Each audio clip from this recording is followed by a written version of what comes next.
Corona, 4 strains, no recovery. Strain 1 is mild. Strain 2 gives you organ and lung failure.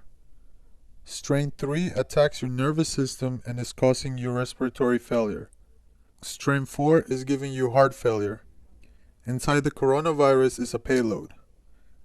It's the DNA of the auris fungus that was transcribed into RNA and packed within the coronavirus.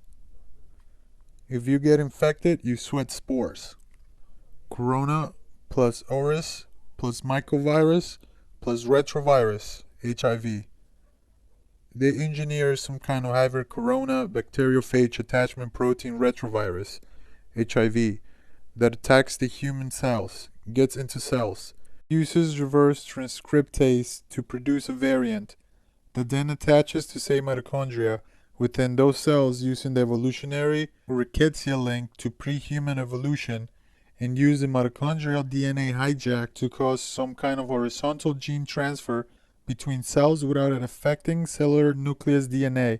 So the cell might not notice the genes in other cells that then express those genes at some later date.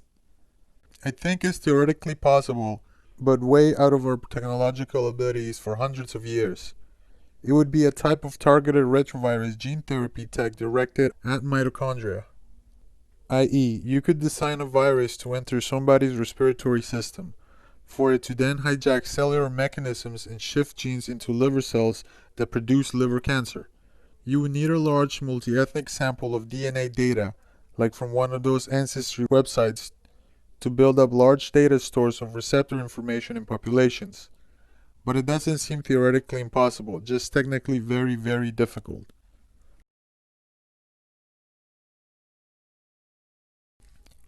XNA is key.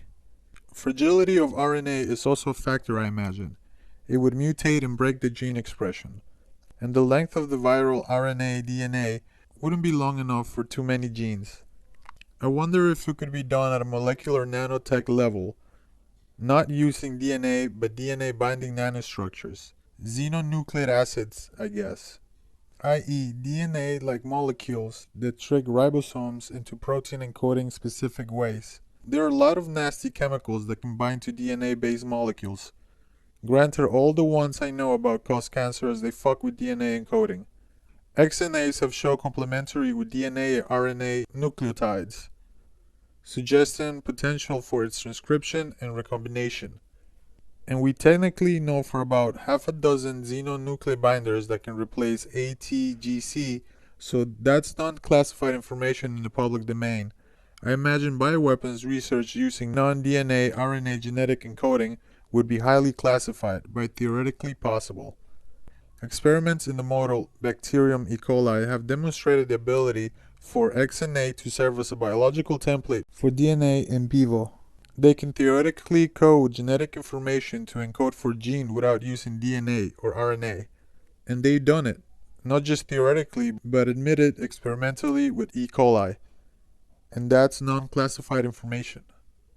So, if they are perhaps 25 years ahead of this in the classified domain, they might be very well already have a non-DNA RNA bioweapons that could hijack your immune mechanisms for God knows what kind of gene expression. Meds, take them, schizoid. Too long didn't read for this wall of autism. Virus has a payload. Payload is a resistant fungi called auris. Its DNA was transcribed to RNA and stored inside corona.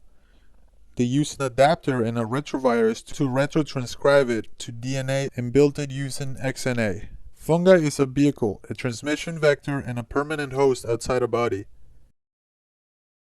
Using a heartbeat kill switch and using the telomere length and production cycle to trigger different stages of it and kill it off when they are done with the culling.